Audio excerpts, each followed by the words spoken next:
गुरु प्यारी साध संगत जी, आप सभी को प्यार भरी राधा स्वामी जी। आज के समय में बहुत से ऐसे लोग हैं जिनके मन में यह विचार आता है कि जो भी संत महात्मा हैं वह बड़ी बड़ी गाड़ियों में घूमते हैं, बड़े बड़े लोगों से मिलते हैं। ये हर किसी के मन में शंका होती है। आज की जो साखी है इस शंका को दूर करेगी। सतगुरु कभी भी ऐसी सोच नहीं रखते, कभी उनके मन में ऐसे विचार नहीं आते। वह अमीरों से तो होते ही हैं, लेकिन वह गरीबों से पहला प्यार करते हैं, पहले उनकी सहायता करते हैं। आज की हम इस साखी में पूरा पता लगाएंगे कि जो हमारे मन में विचार आते हैं वह गलत हैं और हमें ऐसे गलत विचार नहीं करने चाहिए। एक परिवार था जो डेरे से कुछ ही दूर रहा करता था।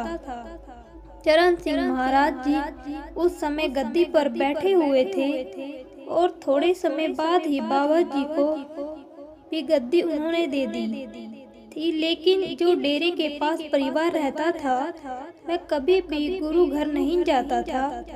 वह जब भी व्यास की सुनते रहते थे, डेरे की बातें सुनते रहते थे, तो उनके मन में एक ही विचार होता था, यहाँ पर जो भी गुरु आया है यह तो बड़े बड़े लोगों से मिलते हैं, बड़ी बड़ी बातें करते हैं और इनके बड़े बड़े लोगों से ही मिलना होता है।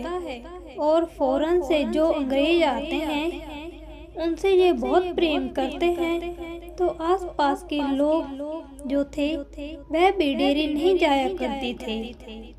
अब वह जो परिवार था, कभी कुछ लोग उनसे आकर इस बात के लिए उन्हें कहते कि आपके इधर तो पूरा सचखंड बना हुआ है, मालिक ने इतनी दया की हुई है, इतनी दूर दूर से संगत आती है, गाड़ियों से, ट्रैक्टरों से, टोलियों में फौरन से आते हैं, पता नहीं इतना गुरु को मानने वाले हैं।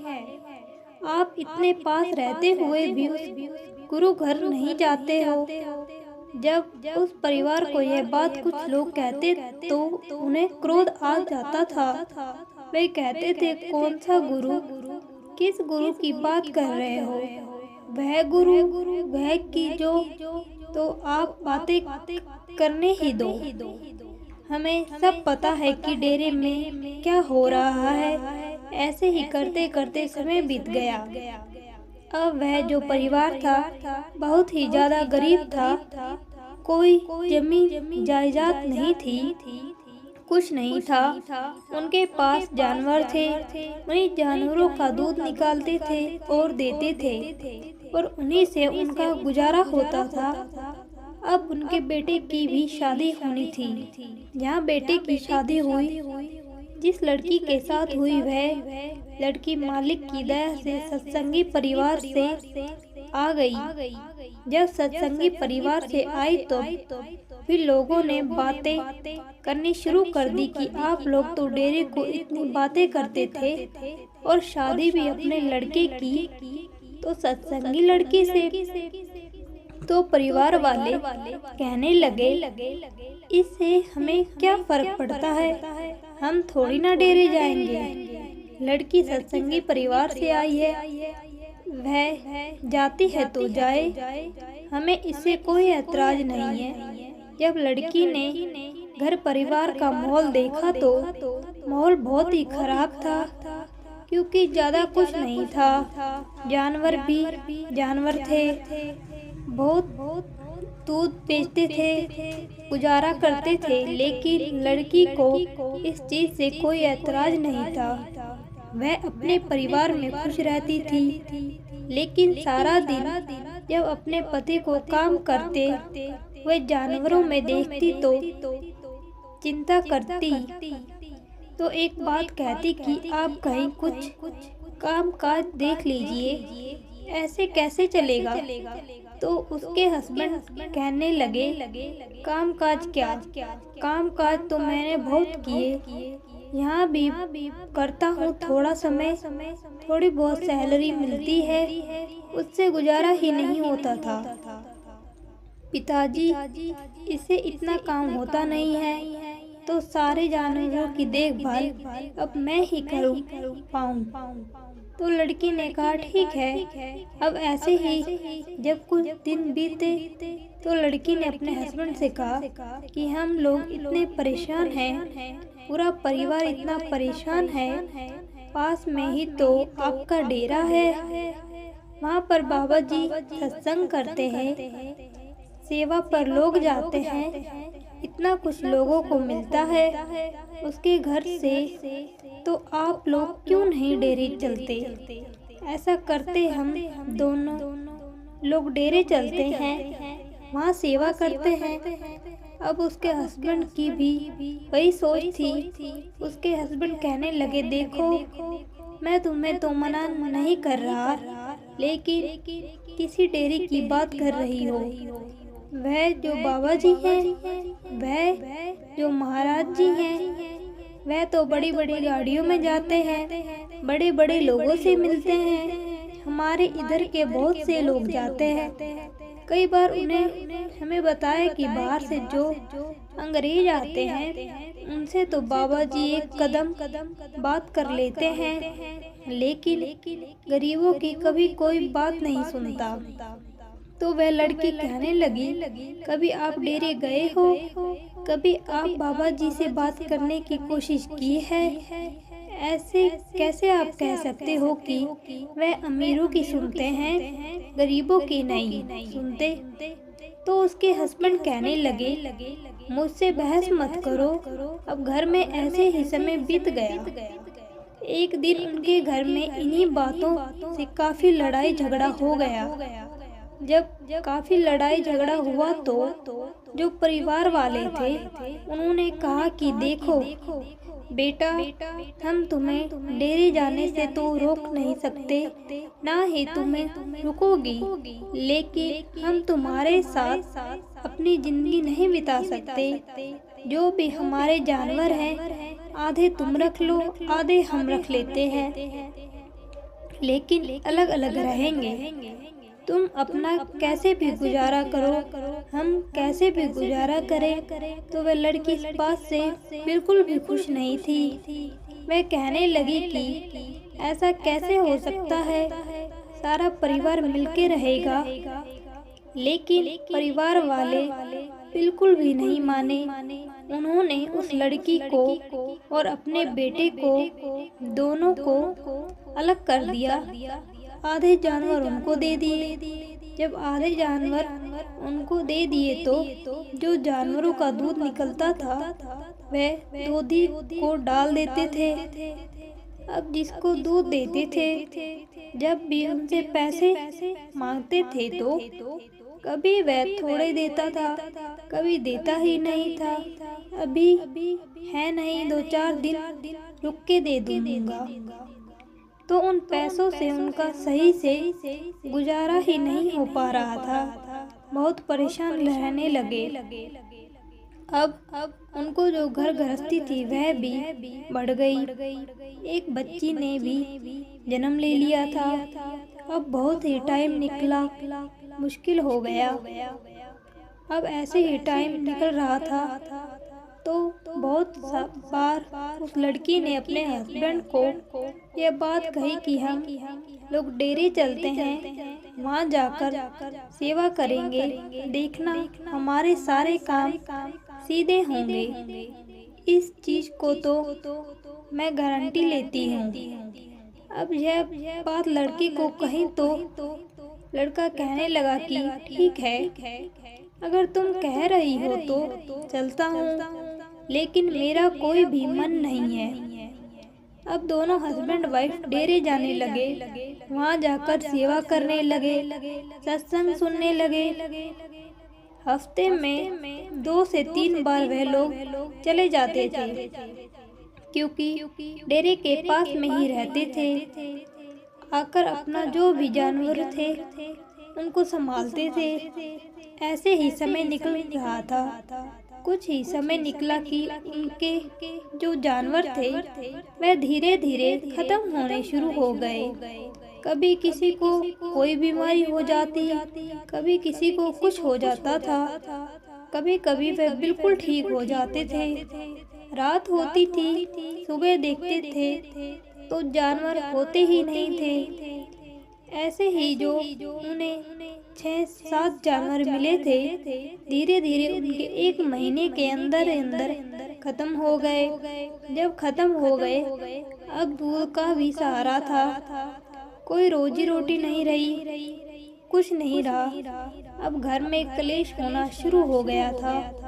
तो उसके हस्बैंड ने कहा कि क्या मिला, इसलिए हम डेरे नहीं जाते थे। तुम्हारे जो बाबा जी हैं, तुम्हारे जो गुरु हैं, तुम कहती हो, मैंने कितनी बार तुमसे कहा कि वह अमीरों के हैं, वह गरीबों के तो हैं ही नहीं। इतने लोग गरीब हैं, रोते हैं, बिलखते हैं, आज तक उस गुरु ने दिया ही क्या है। लेकिन उस लड़की को जो भरोसा था वह अटूट था, वह बिल्कुल नहीं डगमगाया। वह लड़की कहने लगी, आपको इस बात का एहसास ही नहीं है कि पता नहीं हमारे साथ क्या होना था। शायद हमारे किसी जीव को कुछ होना था तो मालिक ने उधर काट दिया। लेकिन वह लड़का मानने को ही तैयार नहीं था। उस दिन उस लड़की ने कहा कि ठीक है, हम लोग डेरे चलते हैं, हम बाबा जी से बात करेंगे, महाराज जी से बात करेंगे कि हमारे साथ क्यों हो रहा है। तो वह लड़का कहने लगा, चल तेरी कौन सुनेगा, वहाँ पर तू बाबा जी से बात कर लेगी, वह तेरे पास ही नहीं आएंगे। वह लड़की कहने लगी, ठीक है, देख लेते हैं पास आएंगे कि नहीं। जब वह लोग डेरे गए, उन्होंने फरमाइश की तो बाबा जी ने उनसे मिलने के लिए हाँ कह दी। जब चरण सिंह महाराज जी ने उनसे बात की तो उस लड़की ने कहा कि ऐसे बाबा जी, हमारे हालात बिल्कुल ठीक नहीं है। ऐसे ऐसे हमने जानवर रखे थे, वह भी खत्म हो गए। अब हमारे पास रोजी रोटी ही नहीं है। तो महाराज जी ने सिर्फ एक ही बात कही कि जो कुछ भी हो रहा है उसकी रजा में हो रहा है। वह सब जानता है कि उसे कब, किस टाइम, किसको क्या देना है। जब मालिक सही करेगा, उस पर कभी भी अपना भरोसा मत तोड़ना। बस इतनी ही बात कही और महाराज जी ने उनसे कहा कि अब आप जा सकते हो। जब दोनों लोग बाहर आए, हस्बैंड को और क्रोध आ गया।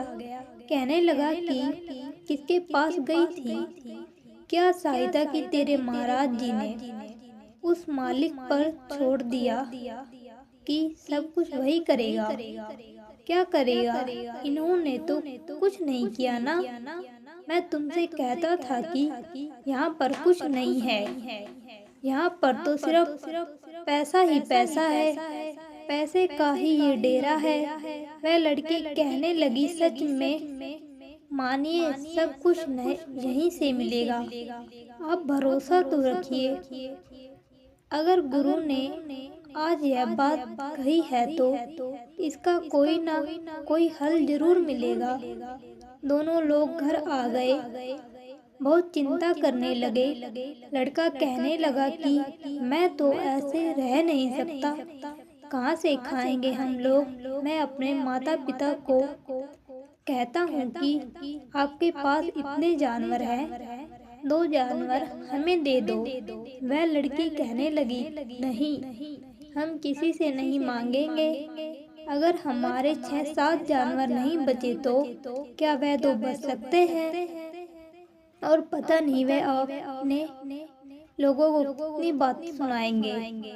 वैसे ही जिस दिन से हमारे जानवर खत्म हो गए, कितनी बार तो उन्हें हमें इतनी बातें सुना दी कि तुम्हारा गुरु ऐसा है, तुम्हारा गुरु वैसा है। अब जो भी करूँगी ना मैं ही करूँगी। लड़का कहने लगा, ठीक है, जो करना है वैसे ही जब तुम आई हो, जो कह रही हो वही तो हो रहा है। आज उसकी सजा हम सभी लोग भुगत रहे हैं। अब लड़की को बहुत मन उदास हुआ। अकेले में जाकर उसने अपने गुरु के आगे अरदास की कि हे महाराज, बाबा जी, हमारी फरियाद सुनो।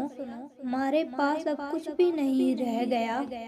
जो ताने हैं वह भी बढ़ते जा रहे हैं, जो लोगों की बातें हैं वह भी बढ़ती जा रही हैं। ऐसे तो मेरा आपके घर आना ही छूट जाएगा। अब आप ही कुछ कर सकते हो। बहुत रोई उस दिन वह लड़की। जब थोड़ा सा मन शांत हुआ तो अपने हस्बैंड से कहने लगे कि अब आप बिल्कुल चिंता मत करो, मुझे एक विचार आया है। वह लड़का कहने लगा, क्या विचार आया है? वह लड़की कहने लगी कि आज तक जो दूध हम बेचते थे, अब हम क्या करेंगे? गांव का कुछ दूध इकट्ठा करेंगे और उनको पैसे देंगे। उस दूध से हम दूध की बनी चीजें बनाएंगे। अपने घर से ही शुरुआत करेंगे और हम उस सप्लाई करेंगे बाहर। देखना उससे हमें कितना फायदा होगा। लड़का हंसकर कहने लगा, वाह जी वाह, कितनी अच्छी बात कह रही हो। खाने के यहाँ लाले पड़ रहे हैं, रोटी खाने को नहीं है। लोगों के घर से दूध लेकर उन्हें पैसे कहाँ से दो? कहाँ की चीजें बनाओगी जब कुछ पैसे से होता है? हमारे पास तो कुछ भी नहीं है। वह लड़की कहने लगी कि आज तक आपने बाबा जी से बातें ही की हैं, ना उनको बुरा भला ही कहा है, ना आप नहीं समझ पाएंगे उसकी रजा को। जब वह बात कर रहे थे वह उनका आशीर्वाद था। वह लड़का कहने लगा, खाक का आशीर्वाद था, कुछ नहीं था। इससे भी ज्यादा हमारे बुरे हालात होने वाले हैं। तुम भी डेरे जाना छोड़ दो। आज के बाद तुम भी डेरे नहीं जाओगी। उस दिन उस लड़की ने कहा, ठीक है, जब तक हमारा बिजनेस नहीं चलेगा। अगर तुम्हें यह लगता है ना कि मेरा गुरु कुछ नहीं कर रहा, मेरा गुरु ही सारा कुछ करेगा, सब कुछ वही करेगा। देखना उस दिन हम डेरे जरूर जाएंगे। अब उस लड़की ने क्या किया? अपने मायके गई। मायके वाले उनके ठीक ठाक थे। मायके वालों को पूरी बात बताई। उन्होंने कुछ पैसे दिए। मायके वाले कहने लगे, ठीक है बेटा, कोई बात नहीं, देखना बाबा जी सारा कुछ ठीक करेंगे। यह जो तुम काम कर रही हो ना, यह तुम्हारा बहुत अच्छा चलेगा। अब लड़की जब पैसे लेकर आई तो उन्होंने अगले ही दिन गांव के दूध इकट्ठा करना शुरू कर दिया। जब दूध इकट्ठा करना शुरू कर दिया तो जो दूध की चीजें बनती हैं, पनीर, बर्फी और भी बहुत सी चीजें बनती हैं जो उस लड़की को आता था। दही, ऐसी चीजें बनाकर वह अपना सप्लाई करने लगी। जब सप्लाई करने लगी तो उसके पैसे उन्हें हाथों हाथ मिलने लगे, तभी मिलने लगे। अब ऐसे ही 6 से 7 महीने होने वाले थे। एक ही गांव से दूध इकट्ठा किया और 1 महीने में ही उनको उसके 1 महीने में रिजल्ट का पता चल गया था। जब 6 महीने हो गए उनको दूध इकट्ठा करते हुए तो काम काफी बढ़ गया था। काफी उनके पास दूध होने लगा, सप्लाई होने लगी, पैसा आने लगा। उन दूध वालों को भी साथ ही पैसा देने लगे। जब अच्छा काम चला तो अब हस्बैंड के जो मन में थी वह एक खुशी की लहर उठी। लेकिन बाबा जी के बारे में उसने कोई बात नहीं कही।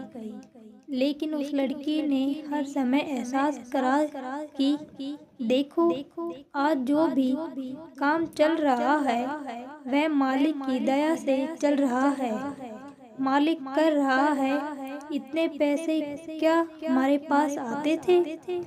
ऐसा होता था तो उसके हस्बैंड कहने लगे, चलो ठीक है, चलो करते हैं, बहुत अच्छा काम है। अब उस लड़की ने कहा कि ठीक है, हमें 6 से 7 महीने हो गए हैं, हमें जो सप्लाई है काफ़ी लोग मांग रहे हैं, काफ़ी हमारे काम बढ़ रहा है। अब ऐसे करते हैं, 1-2 गांव को और पकड़ते हैं, वहाँ से भी आप दूध लेकर आया करो। अब वह जो भाई था उसने 2-3 गांव का दूध इकट्ठा करना शुरू कर दिया। अब लड़की पूरा काम करती थी, इतना ज़्यादा काम बढ़ गया था कि एक दिन उसके हस्बैंड ने कहा कि तुम इतना थक जाती हो, सो भी नहीं पाती हो, अब इतना तो हमारे पास पैसा आने लगा है कि हम कोई काम करने के लिए वर्कर रख सकते हैं जो साथ में तुम्हारी हेल्प करेगा। मैं कहने लगी नहीं, मैं ठीक हूँ, मैं कर लूँगी। तो उसके हस्बैंड कहने लगे कि नहीं, ऐसे तो तुम बीमार हो जाओगी, मैं किसी वर्कर को पता करता हूँ जो हमें सपोर्ट मिलेगी। इतना तो हमारा काम काज बढ़ ही गया कि अब उन्होंने एक वर्कर भी रख लिया। जब वर्कर रखा तो काम और बढ़ गया, इतना काम बढ़ गया कि उन्होंने एक दुकान लेनी पड़ी। जब दुकान में काम शुरू किया तो उन्होंने 2-3 वर्कर रखने पड़े। अब पहले छोटी दुकान ली, फिर बड़ी ली। अब ऐसे उनका जो काम काज था मालिक ने इतना बढ़ा दिया, इतना बढ़ा दिया, 1 से 1.5 साल लगा होगा कि मालिक ने पता ही नहीं कैसे पैसा आ रहा था, क्या हो रहा था, सब कुछ वह हैरान हो गए। अब लड़के ने यह सब कुछ देखा तो वह सच में हैरानगी मानने लगा। अपनी वाइफ से कहने लगा, आज ना डेरे जाने का मन कर रहा है। वह लड़की कहने लगी, क्यों, अब क्या करना है वहाँ जाकर? वह लड़का कहने लगा, नहीं, बाबा जी से ना एक बार और बात करनी है। लड़की कहने लगी, भरोसा हो गया है तो? उस लड़के की आंसू में सिर्फ आंसू थे। वह कहने लगा, नहीं, मैं बहुत गलत था, सच में सतगुरु अमीरों के नहीं, वह गरीबों के पहले है। भरोसा बहुत बड़ी चीज है, जो भरोसा तुमने नहीं तोड़ने दिया। उस दिन उसकी वाइफ ने पता है क्या कहा, नहीं, आप मेरा साथ तब भी दिया जब कोई गुरु पर बिल्कुल भी भरोसा नहीं था। अगर आपको एक अच्छे इंसान नहीं होते तो शायद आप उस दिन मुझे छोड़ देते, मुझे धक्के मारकर घर से निकाल देते, लेकिन आपने ऐसा नहीं किया। आपने वैसा किया जैसे मैंने आपको कहा। वह पता है किसका आशीर्वाद था आप पर, उस मालिक का, उस बाबा जी का। वह लड़का बहुत रोया उस दिन जब डेरे गया। फिर चरण सिंह महाराज जी से उन्होंने बात की तो चरण सिंह महाराज जी ने उनसे एक ही बात कही कि बेटा, करने करा वाला तो वह मालिक है, लेकिन कभी भी अपने मन में ये एहसास भी मत होने देना कि वह अमीरों का है, वह गरीबों का नहीं। एक समय ऐसा था कि तुम हाथ ऐसे करते थे, ऐसे। आज समय ऐसा है कि ऐसे हाथ कर रहे हो। यह सब और सब उस कुदरत का खेल है, उस मालिक का खेल है। वह कुछ भी कर सकता है, बस फर्क इतना है अमीरों को समझ नहीं आता और गरीबों का वह इम्तिहान लेता है, क्योंकि गरीबों से वह प्यार भी बहुत करता है। उनके मरण, बहुत दुख, सब यही खत्म करने होते हैं।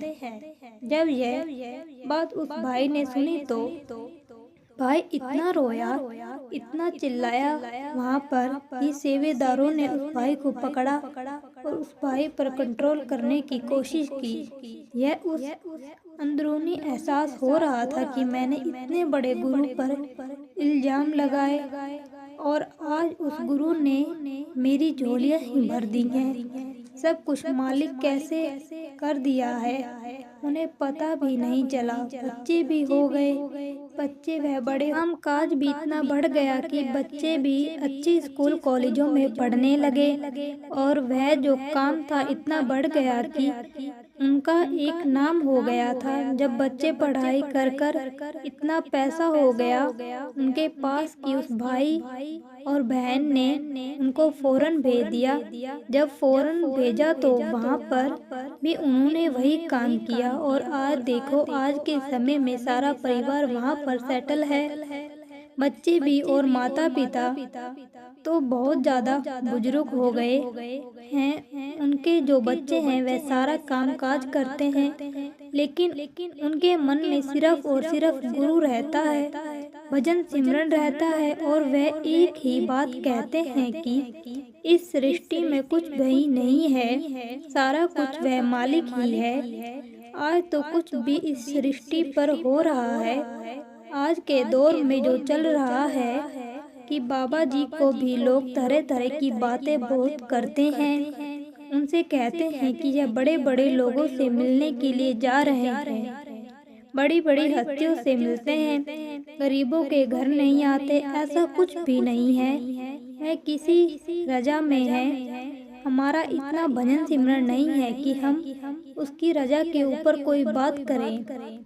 वह खुद मालिक है, वह खुद खुदा है, वह सब जानते हैं कि उनसे कब और क्या करना है और यह हमारी सोच है। बाबा जी तो गरीबों से भी उतना ही प्यार करते हैं और अमीरों से भी। आप लोगों को पता है कि डेरे में पहले जो वीआईपी था वह कितना चलता था। बाबा जी ने तो वह भी सब कुछ बंद कर दिया, सिर्फ एक अपनी संगत के लिए। संगत के मन में कोई भेदभाव ना हो, कोई बड़ा छोटा ना हो। कभी पिता के मन में भी यह विचार आता है कि मेरा बच्चा वह बड़ा है या बच्चा मेरा छोटा है, ये हमारे मन में विचार आते हैं। मालिक के मन में कभी यह विचार नहीं आते। तो हमें हमेशा अपने गुरु पर अटूट भरोसा रखना चाहिए, चाहे हमें कोई भी कुछ भी आकर क्यों ना कह दे। अगर हमारा रिश्ता मजबूत है तो उस रिश्ते को हम हमेशा कायम रखेंगे। यह हम अपने गुरु से वादा करना चाहिए और भजन सिमरन को टाइम देना चाहिए। साखी अच्छी लगी हो तो सब्सक्राइब करना। राधा स्वामी जी।